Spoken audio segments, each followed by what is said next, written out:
स्वागत है आपका पोर्ट्स एंड पैनकेक्स के भाग 2 में।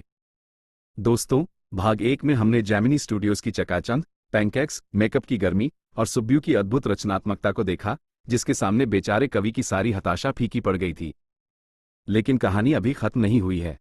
स्टूडियो के इस रंगीन संसार में एक और महत्वपूर्ण किरदार है जो अपनी सादगी और सिद्धांतवाद से सबको हैरान करता है। और हम ये भी जानेंगे कि आखिर क्यों इतने सारे लोग स्टूडियो की कैंटीन में चाय पीने और गपशप करने के लिए जमा होते थे। तो अपनी कुर्सी की पेटी बांध लीजिए। आइए एक बार फिर उस दौर में चलते हैं जहां फिल्में बनाना एक महाकाव्य लिखने जैसा था। शुरू करते हैं इस दिलचस्प पाठ का भाग 2। कहानी विभाग का गुप्त हथियार, कानूनी तानाशाह। हालांकि सुब्बू हमेशा बॉस के साथ दिखाई देते थे, आधिकारिक तौर पर वो कहानी विभाग से जुड़े थे, जो लेखकों, कवियों और अजीब तरह से एक वकील से मिलकर बना एक समूह था। यह वकील तकनीकी रूप से कानूनी सलाहकार था, फिर भी उसके कामों ने अक्सर उसे ऐसा उपनाम दिया जिसका अर्थ इसके ठीक विपरीत था। जिस घटना ने उसकी प्रतिष्ठा स्थापित की, वह एक प्रतिभाशाली लेकिन अत्यधिक क्रोधी अभिनेत्री से जुड़ी थी, जिसने एक बार सेट पर जबरदस्त हंगामा खड़ा कर दिया था। जहां बाकी सब लोग उसके प्रकोप से अचंभित खड़े थे, वहीं वकील ने चुपचाप, कुशलता से रिकॉर्डिंग उपकरण चालू कर दिया। जब अभिनेत्री ने सांस लेने के लिए क्षण भर का विराम लिया, तो वकील ने शांति से अनुरोध किया, 1 मिनट कृपया, और उसकी पूरी खरी खोटी वापस चला दी। हालांकि इस चिल्लाहट में निर्माता के खिलाफ कुछ भी स्पष्ट रूप से आपत्तिजनक नहीं था, लेकिन अपनी खुद की उग्र आवाज को रिकॉर्डिंग उपकरण से सुनकर अभिनेत्री डर के मारे अवाक रह गई। वो देहात की एक सीधी सादी लड़की थी, जिसे इस मुकाम तक पहुंचने से पहले जरूरी दुनियावी अनुभव नहीं मिला था, और वो इस टकराव के लिए बिल्कुल भी तैयार नहीं थी। वो उस सदमे से कभी उबर नहीं पाई, और कानूनी सलाहकार के उस अकेले, शांत कार्य ने अनजाने में ही उसके संक्षिप्त, शानदार अभिनय करियर का दुखद अंत कर दिया। वकील के पास कानून की प्रतिभा थी, लेकिन अनजाने में विनाश करने की उससे भी बड़ी प्रतिभा थी। तर्क का एकाकी आदमी कानूनी सलाहकार, लीगल एडवाइजर, हमेशा अपने सहकर्मियों से अलग दिखते थे। जहां कहानी विभाग का हर दूसरा सदस्य एक सादे, ढीले ढाले खादी की धोती और शर्ट का यूनिफॉर्म पहनता था, वहीं वकील एक अलग, पेशेवर लुक बनाए रखता था। वह पैंट, टाई और एक कोट पहनता था जो अक्सर उसे कठोर और आधिकारिक बनाता था, किसी मध्यकालीन कवच, कोट ऑफ मेल जैसा। वो सचमुच एक बाहरी व्यक्ति था, सपनों में जीने वाले भावुक लोगों की भीड़ में तर्क के साथ अकेला पड़ा व्यक्ति, जो अक्सर अकेला और असहाय दिखता था। गांधीवादी विचारधारा और खादी के प्रति समर्पित समूह में वो एक तटस्थ आदमी था। बॉस के करीब होने के कारण वकील को भी अनुमान के मुताबिक खुद एक फिल्म बनाने का मौका दिया गया। हालांकि इस प्रोजेक्ट में बहुत सारी कच्ची फिल्म सामग्री, रॉ स्टॉक और पैनकेक्स मेकअप का इस्तेमाल हुआ, लेकिन ये फिल्म अंततः असफल रही। हालांकि फिल्म की असफलता ने उसे नौकरी से नहीं निकाला। एक दिन बॉस ने सीधे कहानी विभाग को ही बंद कर दिया। लेखक एक कटाक्ष के साथ निष्कर्ष निकालते हैं, ये टिप्पणी करते हुए कि शायद यह मानव इतिहास का एकमात्र क्षण था जब एक वकील को अपनी नौकरी इसलिए गंवानी पड़ी क्योंकि कवियों को घर जाने के लिए कह दिया गया था। इस बंद ने एक ही झटके में साहित्यिक प्रतिभाओं और तर्क के आदमी दोनों को खत्म कर दिया। कॉफी, खादी और कम्युनिज्म अपने सुनहरे दिनों में जेमिनी स्टूडियोज, एसडीएस, योगियार, सांगू सुब्रमण्यम, कृष्णा शास्त्री और हरेंद्रनाथ चट्टोपाध्याय जैसे प्रसिद्ध कवियों का पसंदीदा अड्डा था। इस साहित्यिक माहौल को स्टूडियो की उत्कृष्ट मेज से बल मिलता था, जहां दिन भर और रात के अधिकतर समय अच्छी कॉफी मिलती रहती थी। कांग्रेस शासित निषेधाज्ञा, प्रोहिबिशन के दिनों में एक कप कॉफी पर मिलना ही मनोरंजन का सबसे संतोषजनक तरीका बन गया था। जो कुछ ऑफिस बॉय और क्लर्क सचमुच काम करते थे, उन्हें छोड़कर स्टूडियो में लगभग हर कोई फुर्सत, लेजर से भरा दिखता था, लेखक के अनुसार, जो कविता के लिए एक आवश्यक शर्त थी। इनमें से अधिकांश साहित्यिक हस्तियां खादी पहनती थी और गांधी जी का सम्मान करती थी, लेकिन उनकी राजनीतिक समझ यही खत्म हो जाती थी। उन्हें किसी भी तरह के गंभीर राजनीतिक विचार की जरा भी कद्र नहीं थी। स्वाभाविक रूप से वे उस समय की आम दक्षिण भारतीय कम्युनिज्म शब्द के प्रति घृणा को साझा करते थे। उनके अस्पष्ट फिर भी प्रबल विश्वास उस क्षेत्र की प्रचलित धारणाओं को दर्शाते थे। एक कम्युनिस्ट नास्तिक व्यक्ति होता है जिसमें पारिवारिक या दाम्पत्य प्रेम नहीं होता, जो अपने ही परिवार को मारने से नहीं हिचकिचाता, और जिसका एकमात्र उद्देश्य अज्ञानी और निर्दोष लोगों के बीच अशांति और हिंसा फैलाना होता है। जेमिनी स्टूडियोज के खादी पहने कवियों के बीच भी ये गहरे पूर्वाग्रही विचार स्वाभाविक रूप से तैर रहे थे, और उनके प्रभाव का प्रमाण जल्द ही नाटकीय रूप से सामने आने वाला था। नैतिक पुनर्शस्त्रीकरण सेना का आक्रमण।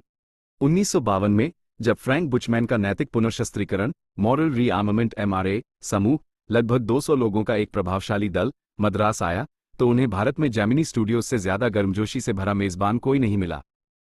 इस समूह को मजाक में अंतर्राष्ट्रीय सर्कस का उपनाम दिया गया था, जो विडंबनापूर्ण ढंग से एकदम सही था, क्योंकि उनका जानवरों से परिचय सख्ती से केवल खाने की मेज तक ही सीमित था, जिससे पता चलता है कि वे मांसाहारी भोजन करते थे और निश्चित रूप से वे कलाबाजी नहीं दिखा रहे थे।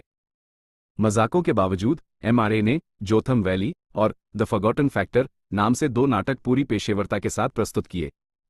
ये नाटक मद्रास में कई सफल शो तक चले और 600 कर्मचारियों वाले विशाल जेमिनी परिवार ने शहर के अन्य नागरिकों के साथ मिलकर उन्हें बार बार देखा। हालांकि नाटकों का संदेश सरल, सीधे सादे उपदेश, नैतिक शिक्षा थे, लेकिन उनके सेट और वेशभूषा, कॉस्ट्यूम्स बेहतरीन थे। स्थानीय नाट्य जगत पर इसका गहरा प्रभाव पड़ा। मद्रास और पूरे तमिल नाटक समुदाय इतने प्रभावित हुए कि उसके बाद कई सालों तक लगभग हर तमिल नाटक में जोथम वैली से प्रेरित होकर सूर्योदय और सूर्यास्त का दृश्य शामिल किया जाने लगा, जिसमें एक सादा मंच, एक सफेद पृष्ठभूमि का पर्दा और बांसुरी की एक साधारण धुन होती थी। जेमिनी स्टूडियोज की मेजबानी ने अनजाने में ही एक बड़ा नाटकीय ट्रेंड शुरू कर दिया था।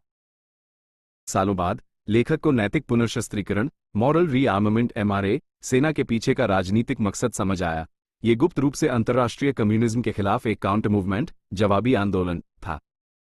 ऐसा प्रतीत हुआ कि मद्रास के मी वासन जैसे शक्तिशाली उद्योगपतियों ने उनकी मेजबानी करके अनजाने में ही उनके हाथों में खेल लिया था। हालांकि लेखक को इस बात पर संदेह था। उन्होंने देखा कि एमआरए आए या ना आए और अंतर्राष्ट्रीय कम्युनिज्म खतरा हो या न हो, इन बड़े बॉस और उनके विशाल उद्यमों के मूल अपरिवर्तनीय पहलू बिल्कुल वैसे ही रहे। राजनीतिक आंदोलनों का उनके व्यावसायिक तरीकों पर कोई खास असर नहीं पड़ा। राजनीति जो भी हो, ये यात्रा जेमिनी स्टूडियोज के कर्मचारियों के लिए एक परम आनंददायक अनुभव थी। 20 से अधिक राष्ट्रीयताओं के 200 विविध लोगों की मेजबानी करना उनके लिए एक रोमांचक बदलाव था। यह उनकी सामान्य नीरस दिनचर्या से एक ताज़ा ब्रेक था, जहां एक्स्ट्रा कलाकारों की भीड़ ऑफिस बॉय द्वारा मेकअप की मोटी परतों से थप्पड़ खाने का धैर्यपूर्वक इंतजार करती थी। एमआरए का दौरा एक वास्तव में स्वागत योग्य ध्यान भटकाव और पूरे स्टूडियो परिवार के लिए वास्तविक अंतर्राष्ट्रीय संपर्क का क्षण था। इंग्लैंड से आया रहस्यमय कवि एमआरए सेना द्वारा मचाए गए बड़े हंगामे के कुछ ही महीनों बाद मद्रास के बड़े बॉस के टेलीफोन की तारें एक बार फिर जोर से गूंजने लगी। निर्देशों का पालन करते हुए जेमिनी स्टूडियोज के कर्मचारियों ने तुरंत एक और मेहमान का स्वागत करने के लिए पूरा शूटिंग स्टेज खाली कर दिया। कर्मचारियों को बस इतना बताया गया कि वह इंग्लैंड से आए एक कवि हैं। इस साधारण घोषणा ने जेमिनी क्रू के बीच गहन जिज्ञासा और अंदाजे लगाने का खेल शुरू कर दिया। अंग्रेजी कवियों के बारे में उनका ज्ञान सीमित था। सामान्य कर्मचारी केवल वर्ड्सवर्थ और टेनिसन के बारे में जानते थे। अधिक पढ़े लिखे लोग कीट्स, शैली और बायन का नाम ले सकते थे, और शायद एक दो को धुंधला सा इलियट नाम याद हो। ये सवाल हवा में तैर रहा था, स्टूडियो की गपशप को हवा दे रहा था। कौन थे ये अज्ञात कवि जो अब जेमिनी स्टूडियोज आ रहे थे? इंग्लैंड के मेहमान के रहस्य को एक सुधारे हुए अफवाह से तुरंत सुलझा लिया गया। वो कवि नहीं है, वह एक संपादक हैं। इसीलिए बॉस उन्हें इतना भव्य स्वागत दे रहे हैं। ये बात समझ में आती थी, क्योंकि वासन स्वयं प्रसिद्ध तमिल साप्ताहिक आनंद विकटन के संपादक थे।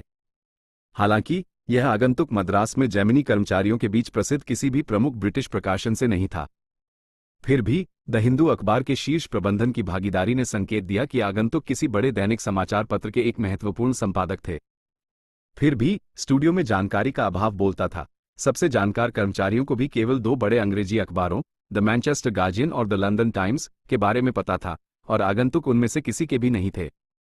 सम्मानित संपादक की पहचान एक पेचीदा रहस्य बनी रही, भले ही उनके शानदार स्वागत के लिए मंच तैयार हो चुका था। अंग्रेज कवि की हैरानी आखिरकार दोपहर के लगभग 4 बजे वह बहुप्रतीक्षित मेहमान, कवि हो या संपादक, आ पहुंचे। वे एक लंबे, बेहद गंभीर दिखने वाले व्यक्ति थे, पूरी तरह से अंग्रेज थे और जेमिनी के पूरे स्टाफ के लिए बिल्कुल अनजाने थे। बॉस ने शूटिंग स्टेज पर उनका स्वागत एक लंबे भाषण से किया, भले ही वहां आधा दर्जन पेडेस्टल पंखों का शोर था। भाषण से यह साफ जाहिर हो रहा था कि बॉस भी मेहमान के बारे में बहुत कम जानते थे, और इसलिए उन्होंने स्वतंत्रता, फ्रीडम और लोकतंत्र, डेमोक्रेसी जैसे सामान्य, भीड़ को खुश करने वाले शब्दों का सहारा लिया। फिर कवि ने बोलना शुरू किया। उन्होंने शायद अब तक के सबसे चकित और शांत दर्शकों को संबोधित किया होगा। उनके भारी ब्रिटिश उच्चारण के कारण उनकी पूरी बात समझ से बाहर थी। स्टूडियो में किसी ने भी एक शब्द भी नहीं समझा। ये पूरी हैरान कर देने वाली घटना लगभग 1 घंटा चली। जब मेहमान आखिरकार चले गए तो स्टाफ पूरी तरह से हक्का बक्का होकर बिखर गया। उनकी उलझन गहरी थी। एक अंग्रेज कवि अपनी कला के रोमांच और कष्टों पर उस स्टूडियो में क्यों बात कर रहा था, जहां साधारण तमिल फिल्में उन लोगों के लिए बनती थी जो अंग्रेजी कविता का शौक पालने का खर्च भी बड़ी मुश्किल से उठा पाते थे? कवि भी उतने ही हैरान दिख रहे थे। जाहिर तौर पर उन्हें भी अपनी बात की विषमता, इनकॉन्ग्रुइटी महसूस हो रही होगी। जेमिनी स्टूडियोज में उनका ये दौरा एक अनसुलझा रहस्य बनकर रह गया। मुरझाए दिलों का मिलन। स्टीफन स्पेंडर को ढूंढना लेखक का दृढ़ विश्वास था कि गद्य लेखन, प्रोज राइटिंग किसी प्रतिभाशाली व्यक्ति का सच्चा काम नहीं है, बल्कि यह धैर्यवान, दृढ़ निश्चयी और लगातार मेहनत करने वाले लोगों का क्षेत्र है। इस आदर्श लेखक का दिल मुरझाया हुआ होना चाहिए, जिसे बार बार मिलने वाली अस्वीकृति की पर्चियां तोड़ न सके। वह तुरंत लंबे गद्य खंड की एक नई प्रति बनाए और वापसी डाक टिकट के साथ उसे दूसरे संपादक को भेज दे। इन्हीं जैसे लोगों के लिए द हिंदू ने एक छोटे से, अहमियत न रखने वाले कोने में एक संक्षिप्त घोषणा छापी थी। द एनकाउंटर नामक एक अज्ञात ब्रिटिश पत्रिका द्वारा आयोजित एक लघु कहानी प्रतियोगिता। चूंकि जेमिनी के साहित्यकारों के लिए यह पत्रिका पूरी तरह से नई थी, लेखक अशोक मित्रन ने इंग्लैंड में पांडुलिपि भेजने के लिए काफी पैसा डाक खर्च करने से पहले इसके बारे में पता लगाने का फैसला किया। उन्होंने ब्रिटिश काउंसिल लाइब्रेरी का दौरा किया, जिसका प्रवेश द्वार सादा था और वहां ऐसे कोई बोर्ड नहीं लगे थे जो यह महसूस कराएं कि आप किसी निश्चित क्षेत्र में घुस रहे हैं। वहां उन्हें द एनकाउंटर की कई प्रतियां मिली, जो पाठकों द्वारा लगभग अछूती थी। जैसे ही उन्होंने संपादक का नाम पढ़ा, उनके मुरझाए दिल में एक घंटी बजी। वो कोई और नहीं बल्कि वही रहस्यमय कवि थे जो हाल ही में जेमिनी स्टूडियोज आए थे। संपादक का नाम स्टीफन स्पेंडर था। अशोक मित्रन को तुरंत जुड़ाव महसूस हुआ, मानो उन्हें अपना बिछड़ा हुआ भाई मिल गया हो। उन्होंने लिफाफा सील करते और उनका पता लिखते समय गाना गाया, कल्पना की कि स्पेंडर को भी उनकी पांडुलिपि मिलने पर वही गाना गा रहे होंगे। ये भावना ठीक वैसी ही थी जैसी भारतीय फिल्मों के पहले और आखिरी रील में बिछड़े हुए भाइयों के नाटकीय मिलन के दौरान होती है। असफल ईश्वर की सच्चाई, द गॉड दैट फेल्ड की रहस्योद्घाटन। जेमिनी स्टूडियोज छोड़ने के सालों बाद लेखक, जिनके पास अब समय तो ज्यादा था पर पैसे कम थे, रियायती चीजों पर गहरी नजर रखने लगे थे। एक दिन Madras mount road post office के सामने फुटपाथ पर उन्हें 50 पैसे प्रति कॉपी के हिसाब से बिक रही बिल्कुल नई किताबों का एक ढेर मिला। वे सभी एक ही खूबसूरत अमेरिकी पेपरबैक की प्रतियां थीं, जिसका शीर्षक था the God that failed, the God that failed, और उस पर लिखा था रूसी क्रांति की 50 कैरेट टेक्स्ट वी वर्षगांठ के संबंध में विशेष कम कीमत वाला छात्र संस्करण। उन्होंने 50 पैसे दिए और एक प्रति उठा ली। इस किताब में 6 प्रतिष्ठित साहित्यकारों, Andre Gide, Richard Wright, Ignazio Silone, Arthur Koestler, Louis Fischer और स्टीफन स्पेंडर के 6 अलग अलग निबंध थे, जिनमें उन्होंने कम्युनिज्म की ओर अपनी यात्रा और अपनी मोहभंग वाली वापसी का वर्णन किया था। स्टीफन स्पेंडर का नाम देखते ही किताब का महत्व अचानक बहुत ज्यादा बढ़ गया। लेखक के दिमाग के एक अंधेरे कमरे में अचानक रोशनी हुई। स्टीफन स्पेंडर, वही कवि जो जेमिनी स्टूडियोज आए थे। उनके अजीब स्वागत का रहस्य आखिरकार सुलझ गया था। जेमिनी स्टूडियोज के बॉस को शायद स्पेंडर की कविता से कोई लेना देना नहीं था, लेकिन उन्हें स्पेंडर के उस विषय में गहरी रुचि थी, वो ईश्वर जो असफल हो गया। इस दौरे के पीछे का राजनीतिक मकसद तुरंत स्पष्ट हो गया। तो देखा आपने, जेमिनी स्टूडियोज के अंदर स्टीफन स्पेंडर का वह रहस्यमय दौरा अंततः एक पुरानी किताब के पन्नों में सुलझ गया। ये स्पष्ट हो गया कि बॉस को उनकी कविता से नहीं, बल्कि कम्युनिज्म के खिलाफ उनके अनुभव से मतलब था, जिसने साबित कर दिया कि कला और साहित्य का संसार भी राजनीति की चालों से अछूता नहीं है। कहानी भले ही यहां समाप्त होती है, लेकिन एक सवाल बाकी है। क्या अशोक मित्रन की यह धारणा सही थी कि गद्य लेखन केवल मेहनती, मुरझाए दिल वालों का काम है और सच्ची प्रतिभा कविता के लिए है? या फिर वो खुद उस समय की राजनीतिक साजिशों और एक कवि के निजी संघर्ष को पहचानने में चूक गए थे? सोचिए, अगर आप जेमिनी स्टूडियोज में होते तो क्या आप भीड़ में चुपचाप बैठे उस अंग्रेज कवि को समझ पाते, या आप भी कॉफी पीकर और खादी पहनकर अपनी ही दुनिया में खोए रहते? छात्रों, हमने जेमिनी स्टूडियोज की चिपचिपी पदानुक्रम हायरार्की से लेकर हमारे रहस्य में अंग्रेज कवि के हैरान कर देने वाले आगमन तक हर जगह की यात्रा की है। यह अध्याय केवल एक मजेदार संस्मरण मेम्बा नहीं था, यह विरोधाभासों का एक उत्कृष्ट पाठ था। चांदी की स्क्रीन का ग्लैमर बनाम स्टूडियो की घोर अफसरशाही, ब्यूरोक्रेसी। लेखकों की शानदार रचनात्मकता बनाम हमेशा अस्वीकृत होने वाले गद्य लेखक के मुरझाए हुए दिल। साहित्य के उच्च आदर्श बनाम कम्युनिज्म से लड़ने की कोशिश कर रहे बॉस की निम्न स्तरीय राजनीति। ये याद रखिए, हर फिल्म स्टूडियो में रियल लाइफ और रियल लाइफ में एक अंतर होता है। जो सितारा स्क्रीन पर खूबसूरती से रोता है, वह कैमरे के पीछे एक क्रोधी दुस्वप्न हो सकता है। और सुब्बू जैसा सरल, वफादार कर्मचारी अपने भीतर प्रतिभा को छुपा सकता है और घातक ईर्ष्या को जन्म दे सकता है। तो अगली बार जब आप कोई फिल्म देखें तो सिर्फ हीरो को न देखें, बैकस्टेज में जेमिनी परिवार के उन 600 लोगों के बारे में सोचें जो कॉफी के लिए लड़ रहे थे और अपनी तरह की अफसरशाही से निपट रहे थे। वही असली कहानी है। और इसी अंतिम विचार के साथ हम पोएट्स एंड पैनकेक्स पर अपना पाठ समाप्त करते हैं। जाइए और अपनी कहानी लिखिए। कक्षा समाप्त हुई।